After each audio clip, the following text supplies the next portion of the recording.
Laikam tomēr būs TikTok māja 2. Mēs gribējām pusdienas, Džeki pievedot pusdienas.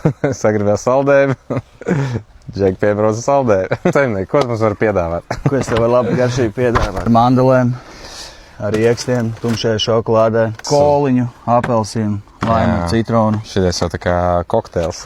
Ko mēs vēl gribējām šito? Tā. Varam vēl kādu konsiņu piemest klāt. Zemeņu konsiņus vai šokolādes. Mums ar 2 pietiks, ne? Mums būsim pārēdušies, jā. Labi. Paskats.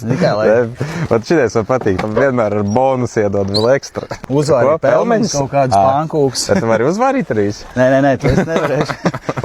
Bet. Kaut kā negribētu, tas tev ielīs kaut kādu pusstundīšu. Tas bišķi patēlot pelmeni.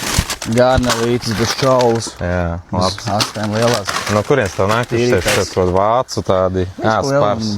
Vācija, no turienes pankūkas, pelmeņi, čebureki. Pastāst vispār par šādu biznesu, tā kā, tu paņem tādā prātu, piegruzī pilnu ar pārtiku. Piegruzī pilnu ar preci, braukā pie cilvēkiem. Jā, un kā viņi zina, kad un kur viņiem jābūt? Pārsvarā vispār sociālajiem tīkliem ir. Vispār sociālajiem tīkliem, Facebooks, Instagrams. Jā, tu paziņojies tad un tad būšu tur un tur. Palielam, jā. Kur ir Instagram konts. Jā, Facebooks, tur var redzēt visus grafikus. Tas labs. Maršruts pa visu Latviju. Silta pieeja visām lietām. Ar saldēm var atkausēt sirdi. Tieši tā.